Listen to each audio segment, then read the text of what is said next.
Hello everyone, कैसे हैं सभी लोग। आई होप कि सभी लोग अच्छे होंगे। और आज का वीडियो 2 दिन बाद शूट हो रहा है। बीच में कुछ बारिश का मौसम था तो वीडियो शूट नहीं हो पाया, लेकिन आज हम लोग ये वीडियो शूट कर रहे हैं। हिस्ट्री एक विषय है और इस विषय को पढ़ने के बाद आप किन किन क्षेत्रों में अपना भविष्य बना सकते हैं, अपना करियर बना सकते हैं, अपने आप को एक्सेल कर सकते हैं, ये चीज बताने के लिए आज ये वीडियो आपके लिए शूट किया जा रहा है। तो बिना ज्यादा समय गंवाए हुए मैं शुरू करता हूं हिस्ट्री एज अ करियर।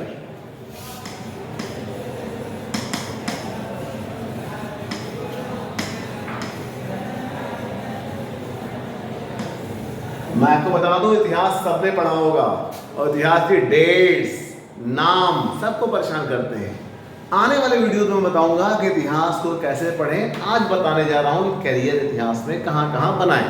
तो पहला सेक्शन आता है इतिहास पढ़ने के बाद। सपोज करिए आपने क्लास 12 लेवल तक ह्यूमैनिटीज पढ़ी है, उसके बाद आप ग्रेजुएशन करते हैं, फिर पोस्ट ग्रेजुएशन करते हैं हिस्ट्री में, यानी कि एमए की डिग्री लेते हैं। तो अगर आप हिस्ट्री में एमए करते हैं, एमए मतलब मास्टर ऑफ आर्ट्स, यानी कि इस फील्ड के ज्ञाता। मैं आज आपसे जो बात करने जा रहा हूं वो केवल मेडिवल एंड मॉडर्न हिस्ट्री की बात करूंगा। एआईएच वाला सेक्शन मैंने भी छोड़ा है क्योंकि वो सेक्शन कुछ और स्पेशलिस्ट जॉब्स को के ऑप्शंस को डेवलप करता है, तो मैंने आज छोड़ा है वो। मैं केवल हिस्ट्री इन एमए बात करूंगा, मेडिवल एंड मॉडर्न हिस्ट्री की बात करूंगा। तो सपोज करिए आपने एमए हिस्ट्री में एमए कर रखा है और साथ में आपने किसी मान्यता प्राप्त विश्वविद्यालय से अगर बीएड की डिग्री रखी, repeat BEd, bachelor of education, किसी भी यूनिवर्सिटी से आप कर सकते हैं, चाहे वो सेंट्रल यूनिवर्सिटी हो, चाहे वो स्टेट रनिंग यूनिवर्सिटी हो।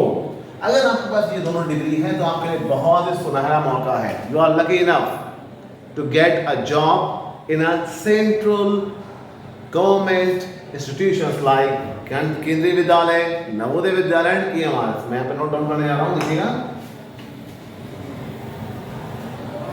अगर आपके पास एमए प्लस बीएड की डिग्री है तो आप, पहला है केवी, केंद्रीय विद्यालय, जिनकी संख्या 1000 से ऊपर है पूरे भारत में, ये विदेशों में भी है। दूसरा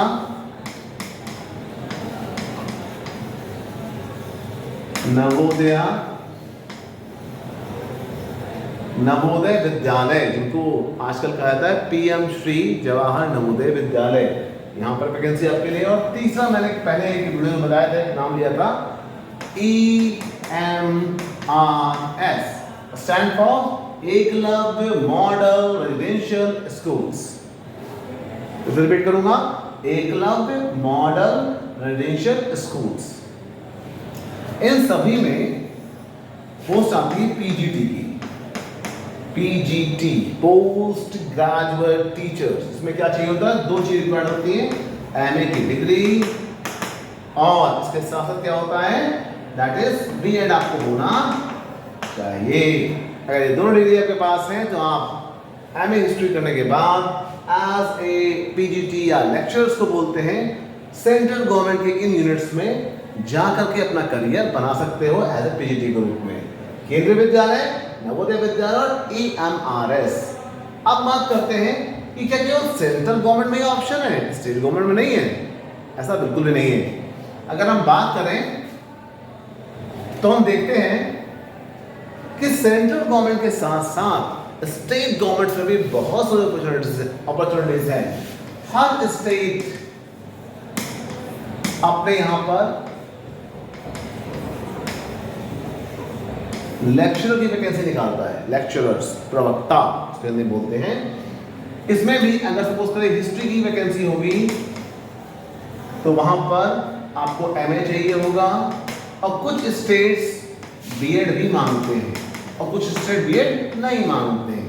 तो एमए की डिग्री रिक्वायर्ड है, प्लस कुछ स्टेट बीएड मांगते हैं, कुछ नहीं मांगते, मैंने यहाँ मेंशन किया हुआ है।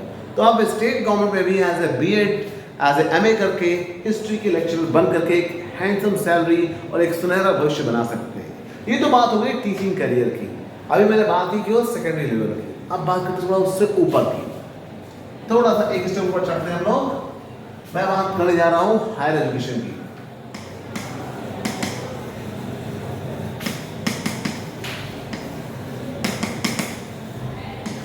यानी कि किस पद की बात होने जा रही है यहां पर? असिस्टेंट प्रोफेसर, जो कि डिग्री कॉलेज में भी होते हैं, स्टेट यूनिवर्सिटीज में भी होते हैं और सेंट्रल यूनिवर्सिटीज में भी ये पद अलग अलग विषयों में सृजित किए जाते हैं। तो सबसे पहले बात करेंगे आखिर में इसके लिए एलिजिबिलिटी क्या है कि असिस्टेंट प्रोफेसर बनने के लिए क्या क्या डिग्री रिक्वायर्ड है। पहली चीज आती है, अगर आपने यूजीसी यानी कि यूनिवर्सिटी ग्रांट कमीशन की परीक्षा पास की है, नेट की, तो आप एलिजिबल हो किसके लिए? असिस्टेंट प्रोफेसर के लिए। प्लस साथ ही साथ अगर जो आपने पीएचडी कर रखा है उस विषय में, तो भी आप असिस्टेंट प्रोफेसर पद के लिए एलिजिबल माने जाते हो। और वहां पर नोटिफिकेशन आता है, आप अप्लाई करिए। उसमें कुछ यूनिवर्सिटीज एंट्रेंस, कुछ यूनिवर्सिटीज में परीक्षा लेती हैं और कुछ यूनिवर्सिटीज आपके अंकों के आधार पर आपको इंटरव्यू के लिए कॉल करती हैं। तो इस तरीके से आप हिस्ट्री पढ़ने के बाद हायर एजुकेशन में यानी कि डिग्री कॉलेजेस में और साथ ही साथ इसके अलावा जो यूनिवर्सिटीज हैं, चाहे वो स्टेट की हो चाहे वो सेंटर की हो, वहां पर एक सुनहरा भविष्य बना सकते हैं। नेक्स्ट, अब बात करते हैं कि इतिहास विषय पढ़ा तो उससे क्या लाभ होने वाला है। तो मैं बात करने जा रहा हूं आपको, अगर आपने हिस्ट्री विषय पढ़ा तो इसको क्या क्या कहां कहां आपको लाभ मिलेगा इस विषय का। तो हम बता दें आपको, हिस्ट्री जनरल अवेयरनेस का एक बहुत ही इंपॉर्टेंट सेक्शन है, बहुत क्रूशियल सेक्शन है।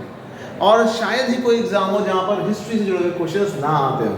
आपने भी बहुत सारे क्वेश्चंस को फेस किया होगा जहां पर आपका दिमाग चलने लगा होगा कि क्या इसका आंसर हो सकता है। जैसे एक बहुत फेमस क्वेश्चन आता है कि फर्स्ट बैटल ऑफ पानीपत कब लड़ी गई।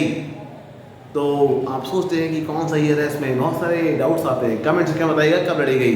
ओके, तो हम हिस्ट्री की बात करें कि हिस्ट्री किसका पार्ट होता है? जीएस का पार्ट होता है, जनरल स्टडीज या जनरल अवेयरनेस। कोई भी एग्जाम हो, चाहे वो आपका टीचिंग का हो, चाहे वो पुलिस का एग्जाम हो, चाहे यूपीएससी हो, चाहे कोई भी एग्जाम हो, history is an integral part of general studies. Next, इसके अलावा अगर जो कोई कैंडिडेट यूपीएससी करना चाहता तो भी उसको हिस्ट्री पढ़ना मैंडेटरी है, आप छोड़ नहीं सकते हो किसी भी कंडीशन में। It is a composite part of GS.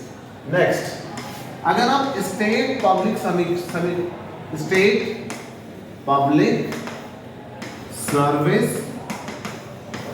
Commission के भी एग्जाम देते हैं तो भी वहां पर जो जीएस का पेपर है वहां पर हिस्ट्री एक इंटीग्रल पार्ट के रूप में पूछी जाती है।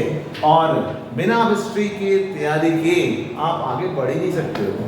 तो आज मैंने आपको दो चीजें भी बताई हैं। पहला कि हम हिस्ट्री पढ़ करके सेकेंडरी लेवल पर, हायर लेवल पे एज ए टीचर के रूप में जॉब कर सकते हैं। नेक्स्ट आता है कि डिफरेंट कॉम्पिटिशन्स के एग्जाम्स को पास करने के लिए भी हम हिस्ट्री एज ए सब्जेक्ट के रूप में प्रॉपरली पढ़ेंगे, तभी चीजें आगे अच्छे से रन कर पाएंगे। अब बात करते हैं कि क्या हिस्ट्री की सीमा यहीं तक है? ऐसा बिल्कुल भी नहीं है। जो लोग अच्छे टीचर होते हैं, जैसे आपने देखा होगा आपके ओझा सर हैं, विकास कीर्ति जी हैं, बहुत सारे टीचर्स फ्रीलांसर यूट्यूब पे पढ़ा रहे हैं। मैं भी आपको एज ए फ्रीलांसर यूट्यूब पे चीजों से अवेयर कर रहा हूं। तो सेम चीज हिस्ट्री पढ़ने के बाद आप एज ए टीचर के रूप में, टीचर किस फॉर्म में? ऑनलाइन प्लेटफॉर्म की बात कर रहा हूं मैं। ऑनलाइन आप पढ़ाइए, पूरा आसमान आपके लिए खुला पड़ा हुआ है। और एक चीज बता दूं आपको, ये ऐसा प्लेटफॉर्म है जहां पर कोई रोक टोक नहीं है। आप वीडियोस बनाइए, डालिए, लाइक करेंगे लोग, सब्सक्राइब करेंगे, वीडियोस अच्छे बनाएंगे तो आप रातों रात एक सुपरस्टार से कम नहीं होंगे। That's it. तो ये कुछ चीजें मैंने आपको बताई है। इसके अलावा मैं एक चीज और आपको बताना चाहूंगा। हिस्ट्री पढ़ने के बाद अगर जो आपको हिस्ट्री की अच्छी पकड़ है, अच्छा ज्ञान है, आप चीजों को, तथ्यों को समेट कर बेहतर तरीके से बच्चों को बता सकते हैं या समाज को दे सकते हैं, तो एक टूरिस्ट गाइड के रूप में भी हिस्ट्री पढ़ने के बाद आपको बहुत बेहतर भविष्य मिल सकता है। जैसे कि आप सबको पता है, भारत ऐतिहासिक स्थलों वाला देश है। कहीं भी चले जाइए, चाहे यूपी की बात करें तो लखनऊ है, बनारस है, इलाहाबाद है, मेरठ है, कानपुर है, मथुरा, आगरा, हर जगह ऐतिहासिक स्थल है। ये तो मैंने यूपी की बात की है। आप भारत में चले जाइए तो बहुत सैकड़ों नहीं हजारों स्थल हैं जो ऐतिहासिक पॉइंट ऑफ व्यू से बहुत ही महत्वपूर्ण है। तो एज ए टूरिस्ट गाइड के रूप में आप जिस भी लोकेशन में रहते हैं, मान लीजिए उत्तर प्रदेश में है तो वहाँ के जितने भी इंपॉर्टेंट साइट्स हैं वहाँ पर एज ए गाइड के रूप में भी करियर शुरू कर सकते हैं। हिस्ट्री पढ़ने के बाद हिस्ट्री में आपका इंटरेस्ट होगा तो चीज़ें लोगों को आप बता करके अच्छे से उनको एक प्रकार से अवेयर कर सकते हो कि किस प्रकार से ये स्थल ऐतिहासिक रहा है, और आपके द्वारा बताए गए तथ्यों के आधार पर लोग आपसे जुड़ेंगे और आने वाले टाइम में आपको उससे बहुत सारा बेनिफिट होने वाला है। तो ये वीडियो मैंने आज शूट किया आपको हिस्ट्री एज अ करियर। उसमें केवल मैंने आपको मेडिवल एंड मॉडर्न हिस्ट्री का बताया है। एंशिएंट हिस्ट्री मैंने छोड़ दी क्योंकि उसमें कुछ और स्कोप भी है। तो आज का वीडियो एक्सक्लूसिव है। चैनल को लाइक करिए, सब्सक्राइब करिए और ज़्यादा लोगों तक इस चीज़ को पहुँचाइए ताकि लोग इससे बेनिफिट ले सकें। और इतिहास के बारे में जो मिथक है कि इतिहास पढ़ने के बाद नौकरी नहीं मिलती, उस मिथक को तोड़ने में मेरा सहयोग करिए। जय हिंद, जय भारत। Thank you.